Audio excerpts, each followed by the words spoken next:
안녕하세요. 전 지방에서 열심히 일하며 지내고 있는 여자입니다. 차 밀리는 지옥의 출퇴근 시간마다 사연들을 들으며 그 지겨운 시간을 견뎌내곤 하는데요. 그렇게 평소 즐겨 듣고 애정하는 채널에 제 사연이 소개된다고 생각하니 심장이 떨려오며 손에 땀이 다 나네요. 제가 이렇게 사연을 보내게 된 이유는 이혼에 대한 모든 기억을 이곳에서 털어내고 새로운 곳에서 새 출발하기 위해서인데요. 긴 이야기가 될 테지만 다들 끝까지 함께 해주시면 감사하겠습니다. 저와 남편은 직장에서 처음 만나게 되었어요. 나이가 점점 드니 이성을 만날 기회는 줄어들고 자연스럽게 연애도 멀어지던 중 알게 된 사람이 직장 동기인 남편이었죠. 저희도 처음엔 친구 사이로 지냈어요. 나이도 같고 같은 회사에서 같은 일로 골머리가 아픈 일이 많으니 그저 하소연이나 하던 그런 친구 사이였죠. 일상을 나누며 회사 일로 하소연이나 하며 편하게 지내던 저희는 영원한 친구는 없다는 그 말처럼 서서히 서로에게 감정이 생겼고 그렇게 4년을 연애하다 결혼까지 하게 되었습니다. 결혼을 할 당시 저는 모아둔 돈이 꽤 있었고 남편은 거의 없는 상태여서 걱정이 많았는데 시댁에서 집을 마련해주며 신혼집을 보다 수월하게 마련할 수 있었어요. 이런 와중에 문제점이 있다면 시모의 집 마련 유세였어요. 물론 처음엔 저도 신혼집까지 해주셨으니 너무 감사한 마음이 가득했어요. 더 시부모님께 잘하려고 노력도 많이 했고요. 하지만 그런 마음도 오래가지 못하더군요. 유세라고 표현하기 싫지만 이보다 더 잘 표현할 단어는 없겠더라고요. 처음엔 참을만 했던 집 유세는 날이 가면 갈수록 심해졌고 그 말끝마다 내가 해준 집이라는 것을 강조하는데 그 유세는 말도 못할 정도였어요. 여보세요? 아가, 내가 마침 근처에 볼 일이 있어서 내가 사준 아파트에 잠시 들렀는데 여기 내부 산책로도 참 잘 돼 있는 것이 보면 볼수록 내가 좋은 아파트를 사줬다는 생각이 드는구나. 집이 참 좋아. 하긴 누가 고르고 누가 산 집인데 별로이기도 힘들지 않겠어? 네? 아, 네. 참 좋긴 하죠. 요즘에 아파트 잘 갖춰져 있으니 살긴 참 편한 것 같아요. 산책로도 그렇고 편의시설도 잘 갖춰져 있고 말이에요. 요즘 아파트가 아니라 내가 사준 이 아파트가 너무 좋다는 말을 하고 있는 거야. 하여튼 넌 나한테 잘해라. 시집 하나 왔을 뿐인데 이런 아파트에서 살게 됐으니 말이다. 내 친구 미자라고 있는데 걔 며느리는 아무것도 안 해줬는데도 이번에 용돈을 200만 원이나 주고 가방도 사줬다고 하더라. 그냥 그렇다고. 대화의 시작과 끝을 이런 식으로 해버리니 정말 생각 같아선 직접 대출이라도 받아서 아파트를 사버리고 싶은 심정이었어요. 거기에다 제가 회사에서 일할 때마다 전화로 이런 말을 꺼내는데 꼭 내가 집을 해줬으니 네가 돈 많이 벌어서 나한테 다 갚으라는 뜻으로 들리기도 했어요. 시모의 일로만 해도 스트레스가 쌓이는데 이런 통화를 할 때면 꼭 직장 상사가 귀신같이 나타나 저에게 한 소리를 해대곤 했어요. 또 시댁 전화? 아, 네. 죄송해요. 안 받으려고 했는데 혹시나 급한 일이면 어쩌나 해서요. 다음부턴 저녁에 전화 달라고 말씀드릴게요. 한두 번도 아니고 매번 일하는 시간에 이게 뭐니? 이래서 시집간 여자들은 안 된다니까. 왜 회사에서 사적인 통화를 하는 거야? 그것도 시댁 전화를 말이야. 그런 전화는 말도 길어져 기분도 상해. 여러모로 일에 지장되는 거 몰라? 죄송합니다. 그런데 시집간 여자들만 회사에서 사적인 통화하는 건 아니잖아요. 신입으로 들어온 남자들도 회사 내에서 사적인 통화하고 다른 남자 직원들도 시시껄렁한 통화들 하곤 해요. 그러니까 저 때문에 시집가신 분들 싸잡아서 이야기하는 건 하지 말아주세요. 이래서 안 된다는 거야. 다른 직원들은 직장 상사가 한마디 하면 그냥 네 하고 넘기는데 꼭 결혼해서 사회생활 하러 나온 여자들은 한마디도 안 지려고 이 난리를 부린다니까. 내가 박주임 남편이라도 된다고 생각하는가 본데 나 박주임 남편 아니고 직장 상사야. 그러니까 내 말은 잔소리는 박주임 남편한테나 하고 내가 하는 말에는 고분고분 대답이나 하면서 시키는 일이나 똑바로 하란 이 말이야. 정말 스트레스 받아. 저러다 임신이라도 하게 되면 또 얼마나 몸살이면서 일을 엉망진창으로 할 거야? 불난 집에 부채질하는 것도 아니고 매번 저런 식으로 사람 심기를 다 헤집어 놓으니 스트레스는 극에 달해 있었죠. 그렇다고 크게 한번 부딪히기엔 제가 업무 중에 사적인 전화를 한 것은 잘못된 행동이었으니 그럴 수도 없는 노릇이었어요. 일에 지장을 준 것은 아니지만 직장 상사로서 할 수 있는 말이라고 생각했던 것이었어요. 물론 그렇게 생각을 해도 유독 저에게만 심하게 히스테리를 부린다고 느끼긴 했지만요. 그나마 이 모든 걸 견딜 수 있었던 것은 남편 덕분이었죠. 이렇듯 스트레스가 극에 달하는 날이면 남편과 함께 치맥을 하며 하소연을 하곤 했는데 그게 또 스트레스 날리는 데엔 큰 도움이 되더라고요. 여보, 아까 봤지? 건들이 나한테 또 난리 부리는 거. 봤어. 또 왜 그러는 거야? 왜 그러긴? 어머님 전화 와서 통화하다 또 딱 걸린 거지. 아니, 건대리는 나한테 도청장치라도 달아놨나? 어떻게 내가 어머님이랑 통화만 했다 하면 귀신같이 찾아와서 뭐라고 하는 걸까? 진짜 그렇게 타이밍 맞추기도 힘들 텐데. 그러게, 그건 나도 좀 신기하긴 하네. 그나저나 엄마 전화는 회사에서 받지 마. 나도 따로 이야기해 놓을게. 당신한테 전화하지 말고 나한테 하라고 말이야. 그래 줄래? 그렇지 않아도 오는 전화 안 받기도 뭐하고 받았다 하면 어머님이 사준 집이 너무 좋으니 마치 뭐라도 해달라는 것 같아서 내가 스트레스가 이만저만이 아니야. 집 사주신 건 너무 감사한 일인데 매번 통화할 때마다 집 이야기 꺼내면서 잘하라고 하시는데 나 조금 힘들기도 해 사실. 거기에다 건드리까지 눈에 불을 켜고 날 감시하니 내가 전화 받을 여유가 없네? 그래, 알겠어. 그런데 진짜 건드리는 왜 그렇대? 결혼 소식은 아직도 없지? 성격이 그 모양이니 어느 남자가 오겠어? 오는 남자도 그 히스테리 보고 도망갈 거다 아마. 불쌍하다 불쌍해.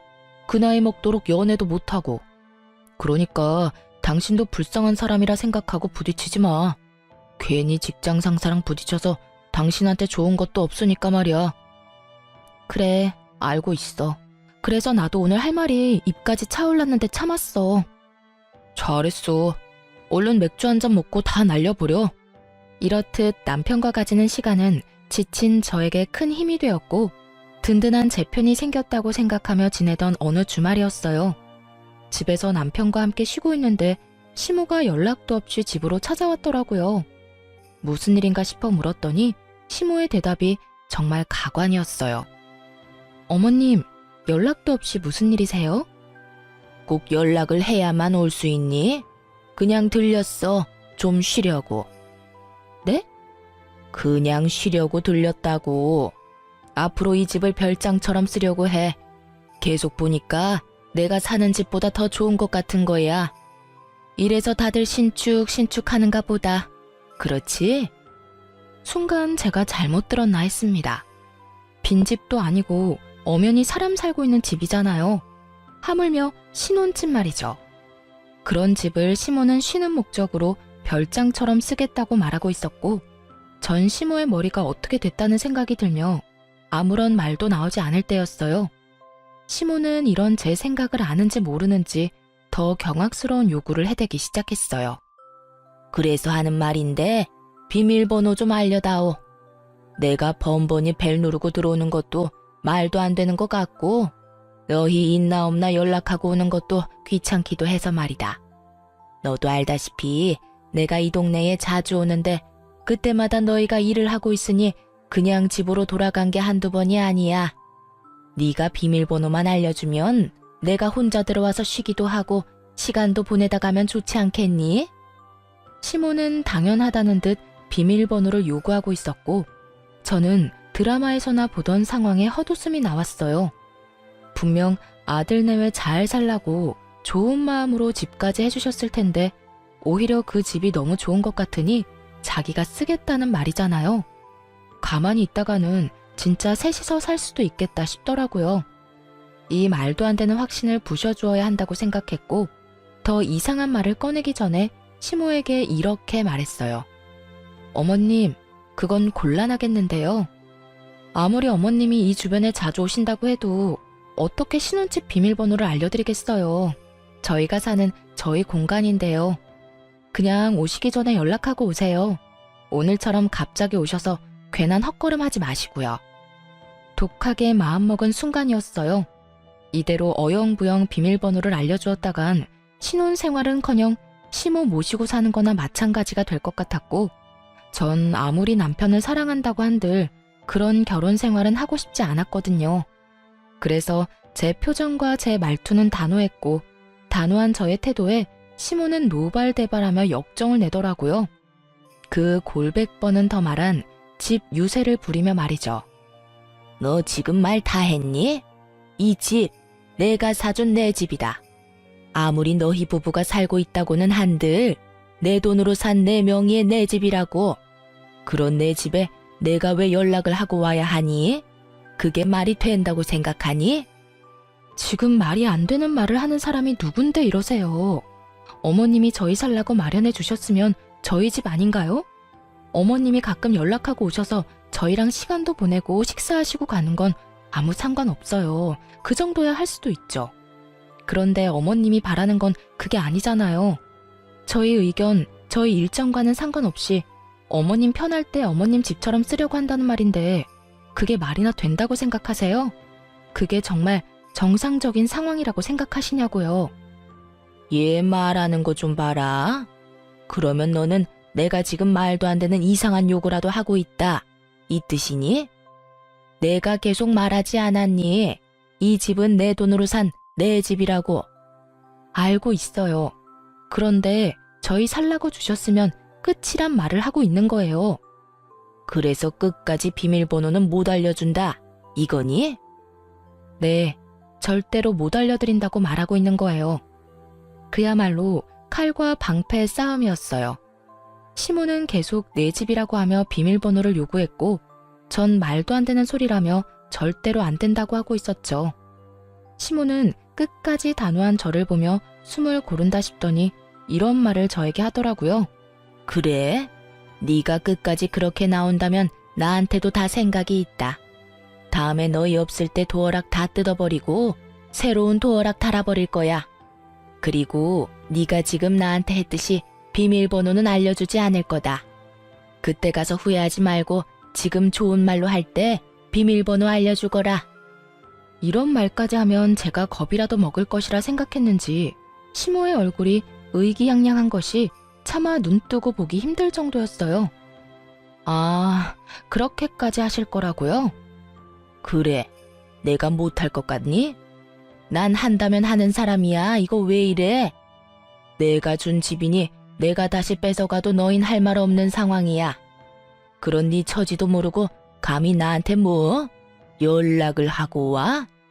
이게 지가 먼저 나서서 비밀번호를 알려줘도 모자랄 판국에 입만 살아서는?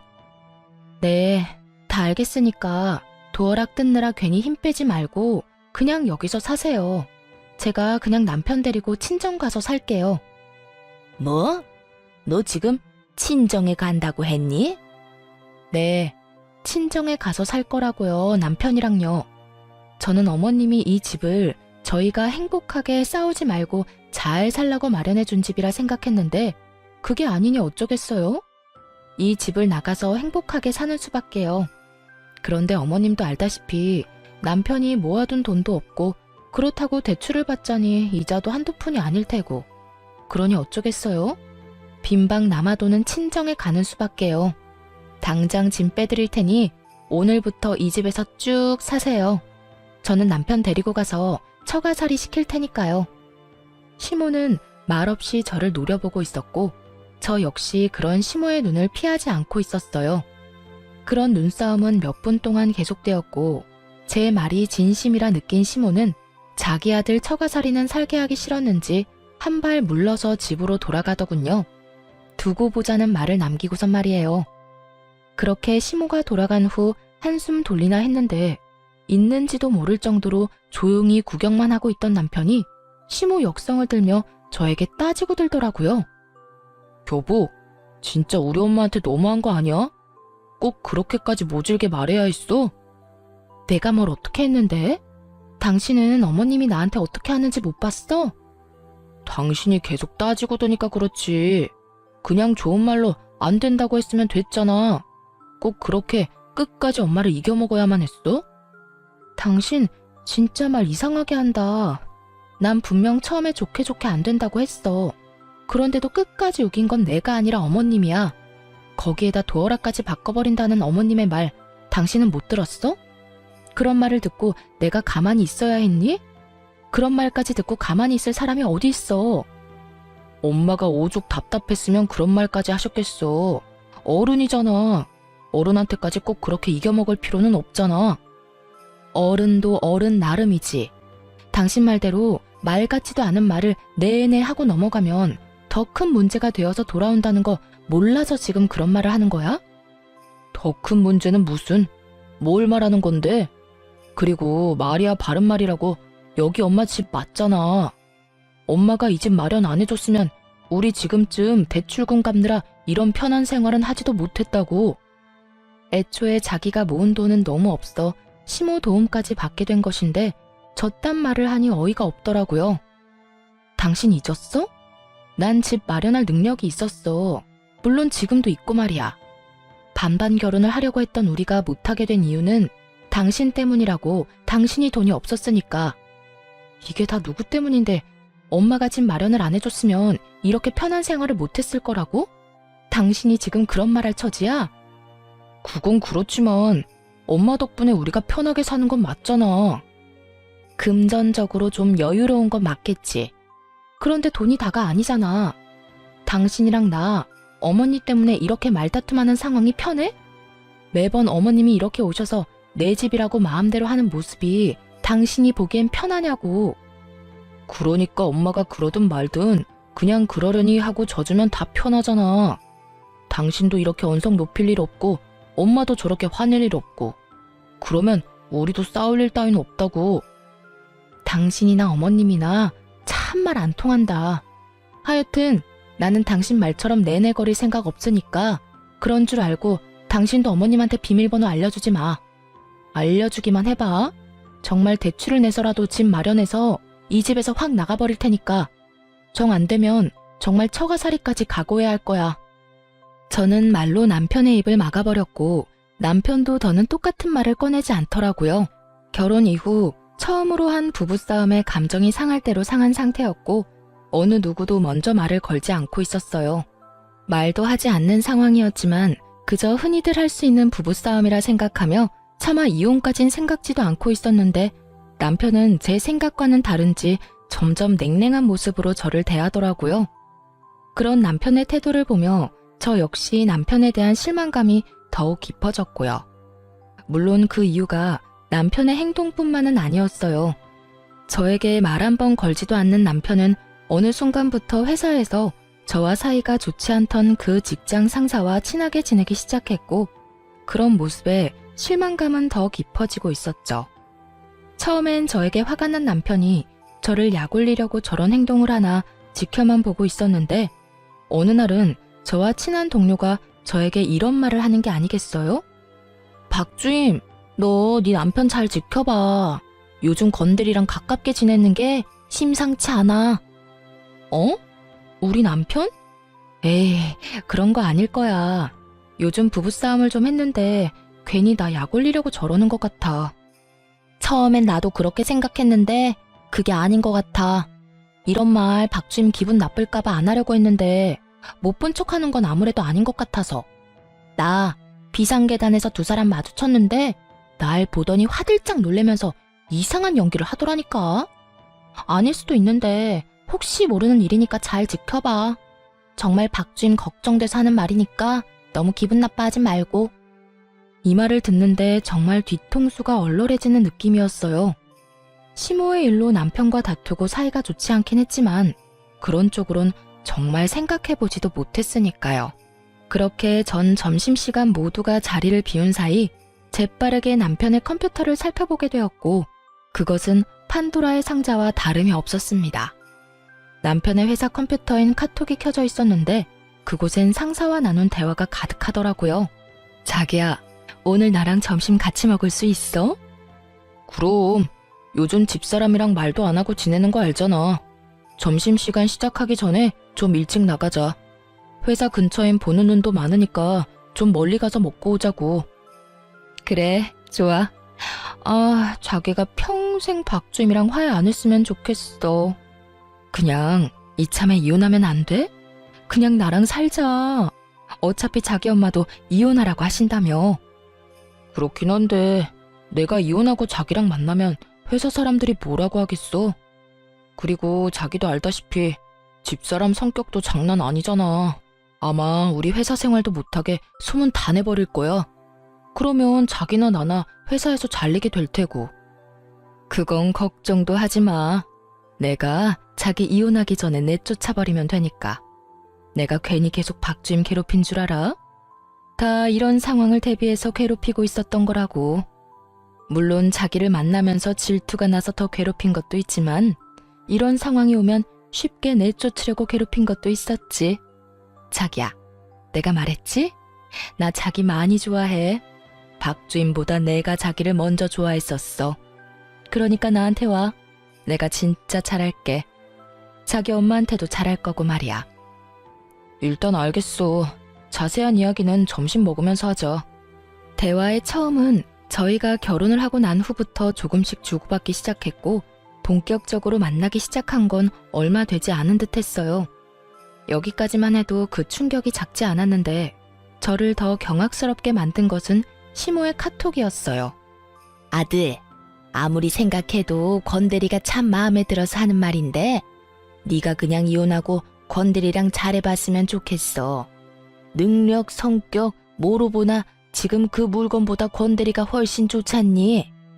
이혼 쪽으로 생각하고 있으니까 조금만 기다려. 역시 내 아들, 잘 생각했어.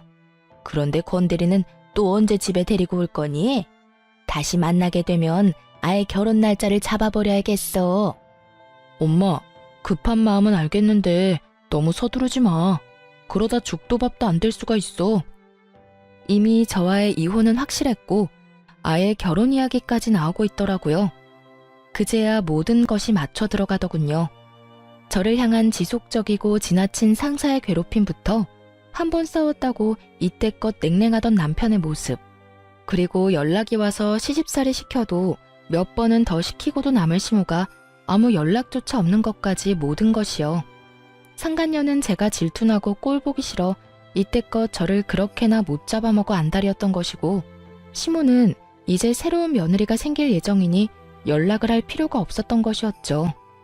남편과 상간녀는 사랑에 빠진 여느 연인과 다름이 없는 모습이었고, 시모는 새 며느리를 맞이할 생각에 들떠 한껏 신이 난 상태였어요. 이혼은 당연한 상황이 되었고, 그런 상황이 되니 그냥 이혼해 줄 순 없는 노릇이었어요. 끝까지 남편을 붙잡고 또 붙잡아 최적의 타이밍에 이혼하기로 결심한 것이었죠.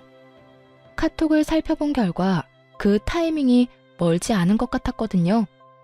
그렇게 전 소름 끼치는 결혼 생활을 조금 더 버티기로 했고, 남편과 시모는 작정하고 저를 괴롭히기 시작하더군요.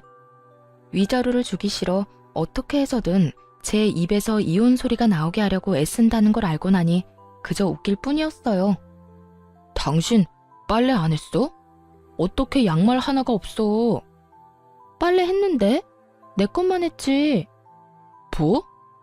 내 것만 했다고. 나한테 말 한마디 안 걸고 눈 한 번 안 마주쳐주는 남편 뭐가 예쁘다고 빨래를 해줘?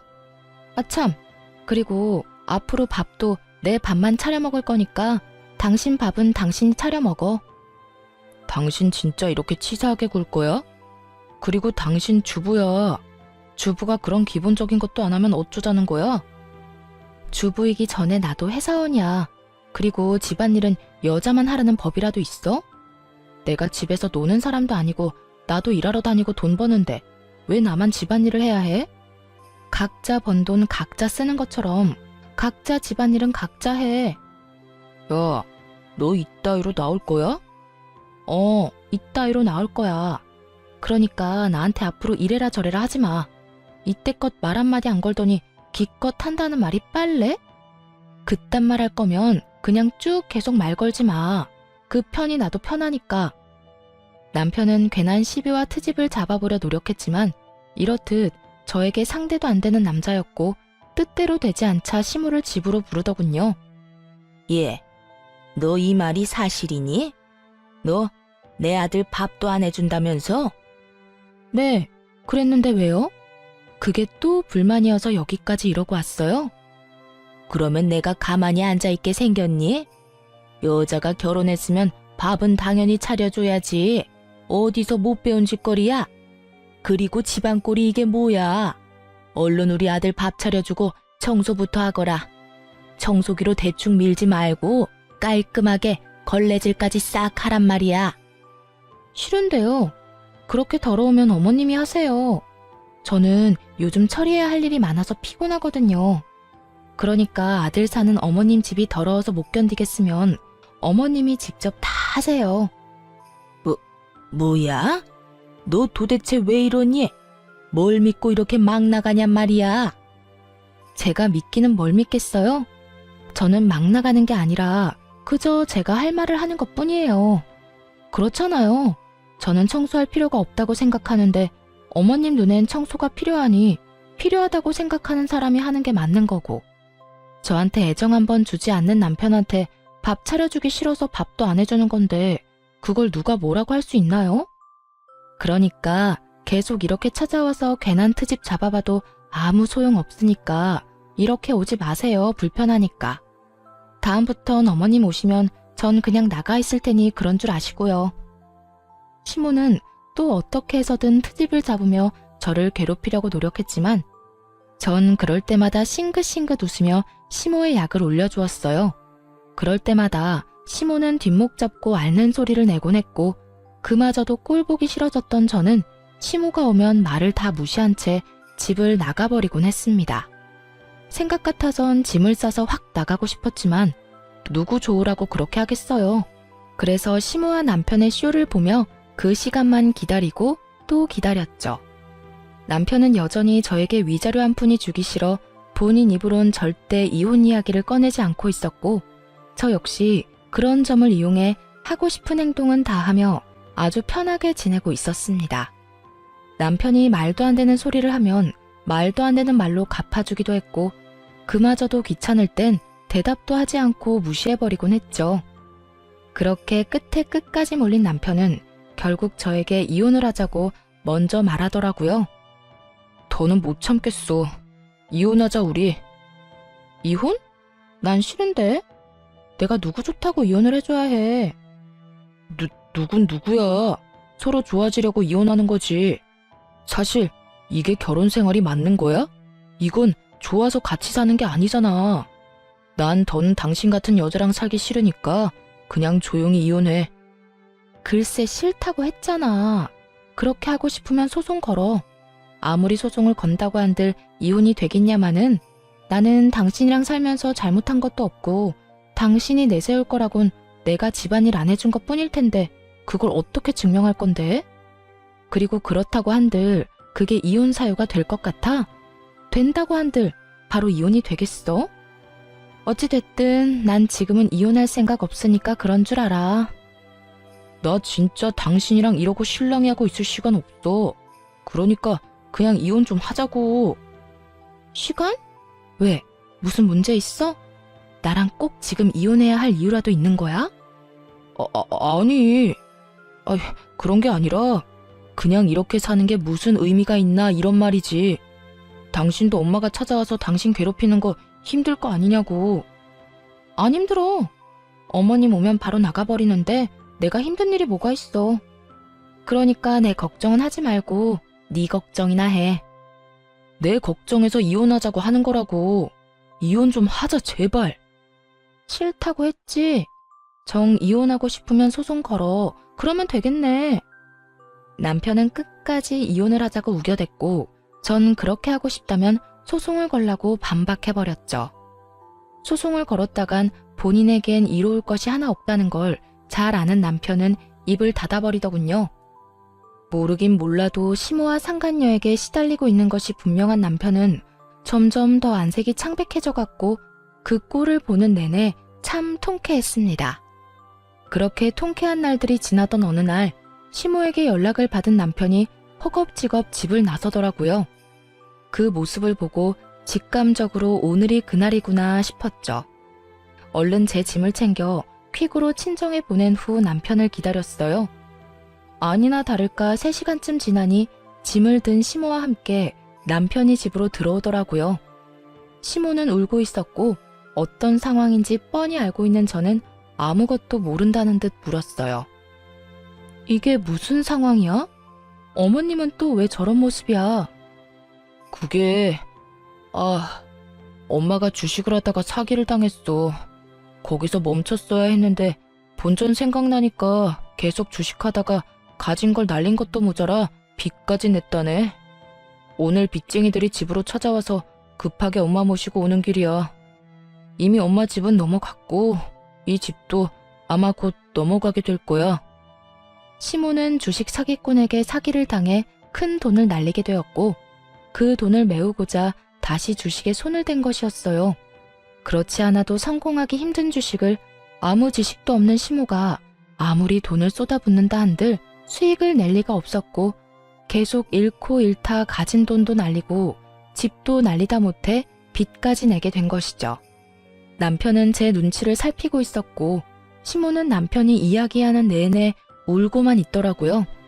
그런 두 사람의 모습은 말도 못할 만큼 가관이었고 더 가관인 말이 남편의 입에서 흘러나오고 있더군요. 그래서 하는 말인데 당신 나랑 결혼할 때 혼수만 해오고 남은 돈 있잖아. 그 돈으로 우리 셋이서 살 집 좀 구하자. 작은 집이라도 우린 상관없어. 그러니까 당신이 가진 돈으로 빨리 집 좀 구해서 일단 이 위기를 좀 넘겨보자. 참 뻔뻔하다 싶었어요. 뒤론 다른 여자를 사랑한다, 빨리 함께하고 싶다고 난리더니 어떻게 저한테 집을 마련해달라고 저리도 당당하게 이야기할 수 있는지. 역시 상식 바뀐 사람이다 싶기도 했고요. 전 처음부터 끝까지 개변만 늘어놓고 있는 남편에게 모든 사실을 밝히기로 했죠. 제가 기다리고 기다리던 그 순간이었습니다. 듣고 있으려니 참 기가 차서 웃음이 나려고 하네. 나한테 이럴 필요가 뭐 있어? 당신 내가 굳이 살 집 마련하지 않아도 살 수 있는 집이 또 있잖아. 땡땡동 땡땡 아파트 109동 1203호. 나한테 구질구질하게 집 해달라 하지 말고 거기 가서 당신 엄마랑 살아. 남편은 제 말에 화들짝 놀라며 이렇게 말하더군요. 그걸 어떻게 알았어? 아니, 언제부터 알고 있었어? 어디까지 알고 있냐고. 다 알면서 왜 나랑 이혼 안 해준 거야? 너 이러라고 이혼 안 해준 거야. 내가 어디까지 알고 있는지 궁금해? 나 당신이 생각하는 것보다 많이 알고 있었어. 당신 엄마가 주식으로 돈 다 날려먹은 것부터 시작해서 집도 다 경매로 넘어가기 전에 나랑 하루빨리 이혼하려고 안 달랐던 것까지 말이야. 뭐? 그러면 그때 이혼 안 한다고 우긴 것도 다 알고 일부러 그런 거였어? 응. 나 일부러 이혼 안 하고 버틴 거야. 오늘 이런 순간을 위해서. 네, 저는 다 알고 있었습니다. 이런 순간이 올 거라는 걸 말이죠. 사실 카톡을 보게 되었을 때 남편의 외도 말고 알게 된 점이 무수히 많았습니다. 시모가 주식 사기를 당한 것도 모자라 다시 주식을 해 다 날려먹었다는 건 물론이었고 상간녀는 시모와 잘 지내고는 싶지만 시모를 모시고 살 생각은 없다는 것까지 말이죠. 그래서 남편은 하루라도 빨리 정리하고 상간녀와 재혼을 해버릴 생각이었던 것이죠. 그리도 시끄럽게 한 재혼인데 고작 시모 한 명 모신다고 다시 이혼을 할 리는 없을 거라 확신한 것이었어요. 그런 사실을 다 알아버린 저는 절대 이혼을 해주지 않고 버텼고 결국 시모의 집은 경매로 넘어가 오갈대가 사라져버린 것입니다. 마음이 급해진 두 사람은 일단 저에게 빌붙어 있다가 제 뒤통수를 치고 상간녀에게 갈 생각이었겠죠. 모든 사실이 드러나자 남편은 어떻게 이렇게까지 할 수 있냐고 따져 묻기 시작했어요. 당신이 나한테 어떻게 이렇게까지 해? 당신 때문에 나는 지혜랑 결혼도 못하고 지금 이렇게 엄마랑 오갈 데도 없어졌잖아. 야, 정신 차려. 너랑 나랑 아직 부부인데 나한테 다른 여자랑 결혼 못했다고 따지는 거야? 그것도 내 탓으로 돌리면서? 네가 진짜 돌아도 완전히 돌았구나. 뻔뻔한 것도 정도가 있지. 너 이 정도면 정신병이야, 알아? 당신이 정신병이라고 생각하든 말든 난 아무 상관없거든. 다 됐고 당신 때문에 우리 지혜 집에도 못 가게 생겼으니까 당신이 책임져. 당신이 책임지고 엄마랑 나 살 집 구해내란 말이야. 이게 다 당신이 이혼 안 한다고 우겨서 이렇게 된 일이니까 당신이 집 구해달란 말이야. 아니, 난 지금 이 순간에 이혼하려고 이때껏 버틴 건데? 그렇게 당신이 원하던 이혼 지금 하자. 지금 해줄게. 내가 미쳤냐? 오갈 데도 없는데 당신이랑 이혼하게? 지금 돈 있는 사람이 당신뿐인데 내가 호락호락하게 이혼해 줄 것 같아? 이번엔 내가 이혼하기 싫으니까 당신도 포기해, 이혼. 남편은 착각해도 아주 큰 착각을 하더라고요. 자신도 이혼을 거부할 자격이 있다고 말이죠. 외도까지 저지른 주제에 어떻게 저딴 말도 안 되는 착각을 할 수 있는지 도무지 하나부터 열까지 이해가 되지 않았지만 그런 인간이니 이딴 상황이나 만들었을 거란 생각에 코웃음을 치며 자신이 처한 현실을 알려주었습니다. 아, 야, 착각을 해도 아주 큰 착각을 하고 있나 본데 너한텐 감히 이혼을 거부할 자격 따윈 없어. 넌 그냥 내가 이혼하자고 하면 군말 안고 해야 할 처지라고. 그런 걸 보고 유책 배우자라고 하지? 같은 사무실 여자랑 바람 피운 것도 기가 막히는데 빚쟁이 엄마까지 데리고 와서 집을 구해내라고? 생각을 좀 하고 살아라. 그런 생각을 했다는 것 자체가 경악스러우니까. 그래서 기어코 나랑 이혼을 하겠다는 이 뜻이야? 넌 우리가 불쌍하지도 않아? 난 내가 불쌍해, 내가. 어쩌다 너 같은 거랑 결혼해서 이 꼴을 보고 겪어야 하는 내가 불쌍하다고. 나는 소송을 해서라도 너하고 이혼할 거야. 그러니까 이혼 준비나 해. 알겠어? 남편은 그제야 제가 이혼을 하자고 하면 본인의 의지와는 상관없이 해야만 한다는 것을 깨달았는지 태세를 바꿔 굽신거리기 시작하더라고요. 친정 부모님까지 들먹이며 말이죠. 남편은 어떻게 해서든 제 마음을 돌려보려 꺼낸 것이 친정 부모님이었지만 그 말은 저를 더 화나게 만들었죠. 여보, 그러지 말고 다시 좀 생각해봐. 당신 지금 이혼한다고 하면 장인어른 장모님도 충격이 크실 거야. 그러니까 흥분을 좀 가라앉히고 좀 더 차분하게 생각해봐. 우리 부모님이 받으실 충격 걱정한다는 놈이 날 배신하고 다른 여자랑 바람이나 피워댔어? 너 같은 놈 걱정은 필요도 없으니까 다신 우리 부모님 이야기 하지도 마. 그 더러운 입에 올리지도 말라고. 저는 흥분한 상태였고 그로 인해 말이 험해지고 있었어요. 꽉 쥔 주먹마저 떨리고 있던 그때였어요. 아들만 믿고 있다가 상황만 더 악화되겠다 싶은 시모가 남편의 옆에 나란히 서 저를 설득하고 나서더군요. 저기 아가야, 네가 얼마만큼 화가 났는지, 왜 화가 났는지 엄마가 잘 안다. 얼마나 배신감이 들겠어. 다른 것도 아니라 남편이 외도를 저질렀는데. 같은 여자로서 충분히 이해된단다. 그러니 내가 나서마. 내가 나서서 책임지고 아들 녀석이랑 그 여자 사이 찢어놓을 테니 우리 못난 아들 한 번만 받아주면 안 되겠니? 내가 이렇게 약속하마. 그러니 이혼은 다시 생각해보려무나. 어디서 정상적인 시모 코스프레질인지. 남편의 이혼을 시키지 못해 안달났던 사람이 누군데 이제와 이딴 말이나 하는 시모를 보는데 몸이 떨려오기는커녕 흥분이 착 가라앉는 느낌이 들더라고요. 제가 여기서 흥분했다간 이로울 것이 없다는 걸 시모의 어이없는 연기 덕분에 깨달은 것이죠. 어머님, 제가 다 알고 있다고 했잖아요. 제가 다 안다는 사실 중엔 어머님 건대리가 마음에 든다고 집에 데려오라는 것도 저랑은 당장 이혼하고 건대리랑 빨리 재혼하라는 것도 포함되어 있어요. 그렇게 이혼 못 시켜서 안달이던 사람이 이제 와서 이혼은 하지 말라고요? 어머님 시커먼 속내가 훤히 다 보여서 화가 나기는커녕 웃음이 다 나네요. 그건 네가 비밀번호도 알려주지 않고 내 아들을 처가살이 시킨다고 하니까 화가 나서 그랬던 거다.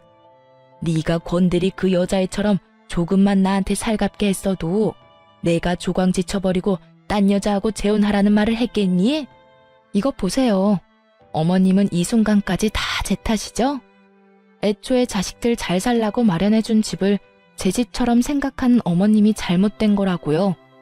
신혼집을 시어머니 쉼터로 쓰겠다는 걸 가만히 두고 볼 사람이 어디 있어요? 하여튼 전 더는 하고 싶은 말도 용서할 마음도 없으니까 그런 줄 알고 이혼이나 준비하세요. 그러면 전 이만 가볼 테니 새로운 며느리랑 만수무강하시고요. 두 사람은 자리에 주저앉아 대성통곡을 하고 있었고 그 눈물이 비단 후회의 눈물만은 아닌 듯 하더군요. 울음소리 사이로 저에 대한 원망도 함께 쏟아져 나오고 있었으니까요. 끝까지 반성이란 모르는 두 사람을 보는데 역시나 이혼은 탁월한 선택이라는 생각이 들었어요. 그렇게 전 상간녀 시모 남편에게 위자료를 받고 성공적으로 이혼을 하게 되었어요. 이혼을 하고 난 후 이혼 사유를 물어보는 많은 이들에게 숨김없이 이혼 사유를 퍼뜨려 주었어요. 그 덕에 회사엔 소문이 다 퍼졌고 두 사람은 전대미문의 불륜딱지가 붙으며 하루아침에 회사를 그만두게 되었어요. 여기서 끝이 아니었어요. 사실 제가 전 남편에게 숨기고 있던 사실은 또 있었는데 그건 바로 상간녀는 돌싱이라는 것으로 소수 인원만 아는 사실이었어요. 전 남편 놈도 저와 이혼했으니 돌싱인데 뭐가 문제냐고 생각하시는 분이 계실 텐데 상간녀는 그 당시에도 바람을 피우다 걸려 상간녀 위자료와 이혼 위자료를 주며 거짓 신세였단 것이 문제였죠. 수중에 빚밖에 없었던 상간녀는 처음부터 전 남편의 집에서 신혼집을 해줬다는 이야기를 듣고 일부러 접근했나 보더라고요. 전 남편과의 로맨스를 꿈꿨던 것이 아닌 빚탕감의 꿈을 꾸던 것이었어요. 결국 상간녀는 빚탕감의 꿈도 이루지 못하고 저에게도 위자료를 주느라 더 큰 빚을 진 건 물론이고 회사까지 잘리게 되었습니다. 이런 상간녀에게 다른 비밀이 또 있었는데요. 그 비밀은 전 남편의 분노 가득한 전화로 알게 되었어요. 너는 다 알고 있었지? 건지에 이혼했었다는 사실부터 해서 가진 건 쥐뿔도 없는 빚쟁이라는 거 넌 다 알고 있었지? 이제 와서 그런 거 따져봤자 달라지는 게 있어? 그리고 그년이 빚쟁이라고 해도 당신이랑 당신 엄마한테 다른 선택지가 있어? 어떻게 해서든 빚쟁이 집에라도 얹혀 살아야 할 입장 아닌가? 나한테 이럴 시간에 얼른 그년한테 가서 빌어. 울고불고 하면서 당신 엄마랑 당신이랑 그 집에서 좀 살게 해달라고 해. 집 같은 소리 하네. 제 집인 양 굴더니 그 집도 자기 집이 아니라 친구 집에 얹혀 사는 거더라. 나 완전히 사기당했다고. 어쩐지 빚쟁이 주제에 꽤 좋은 아파트에 산다 싶었더니 이런 진실이 또 있었더군요. 얼마나 통쾌하던지 새어나오는 웃음을 막을 방법이 없더라고요. 이제 너랑 네 엄마 어떻게 하니? 너 지금 웃어? 너는 이 상황이 즐거워? 내가 안 즐거울 이유가 없잖아. 난 지금 여러모로 즐거우니까 더는 내 기분 망치지 말고 전화 끊어. 앞으로 일어나는 모든 일은 다 네가 인생을 그따위로 살아서 받는 벌이라고 생각하고 달게 받아. 그리고 분명 말하는데 다신 전화하지 마라. 끊어. 여러모로 참 통쾌한 순간이었네요. 그 후 전 남편에게 다신 연락이 오는 일은 없었고 소문엔 빚쟁이 상간녀와는 뒤도 돌아보지 않고 헤어지고 시모와 함께 무너져가는 다가구 주택 단칸방에 살고 있다고 하더군요. 그렇게 통쾌한 이혼을 한 지 1년이란 세월이 다 되어가네요. 저는 새로운 출발을 위해 다른 지역으로 파견 근무를 신청했고 다른 지역에서 다시 태어난 마음으로 잘 지내고 있어요. 지금 함께 지내는 직원분들도 다 좋은 사람들이고 그런 사람들과 즐거운 시간을 보내며 잘 지내고 있습니다. 요즘에 쉬는 날이면 혼자 여행을 다니곤 하는데 차박에 재미를 붙여 노지 캠핑을 주로 하고 있어요. 치열한 예약 전쟁에서 벗어나 언제든 훌쩍 떠날 수 있고 발길 닿는 대로 다니며 잠시 쉬다 갈 수 있는 매력에 푹 빠졌다고나 할까요? 물론 화장실이라든가 제대로 씻지 못해 찝찝한 불편함이 있긴 하지만 그 모든 걸 감수할 만큼 저는 즐거운 취미 생활을 하며 지내고 있어요. 혼자인 생활이 이렇게 자유롭고 행복한 줄 알았다면 진작 이혼을 해버렸을 것이라고 생각할 만큼 만족스러운 삶을 살고 있답니다. 이런 혼자인 삶에 만족해서인지 아직 누굴 만나고 싶다거나 결혼을 하고 싶은 생각은 없어요. 아직 그런 큰일을 겪은 지 얼마 되지 않기도 했고, 시간이 흘러도 다시 누군가를 제 가족으로 맞아 함께 살아간다는 것은 아마 힘든 일이 될 것 같아요. 이혼이란 것이 저에게 부정적인 것을 이렇게 많이 남기긴 하지만 또 그런 것에서 배운 점 또한 많다고 생각합니다. 그래서 전 한 번의 실패를 발판 삼아 앞으로 더 나아가 보려고요. 이로써 저의 긴 사연도 끝이 났네요. 앞으로의 제 삶과 구독자분들의 행복한 삶을 응원하며 저는 이만 물러가 볼게요. 모두들 행복 가득한 날들만 가득하길 바랄게요.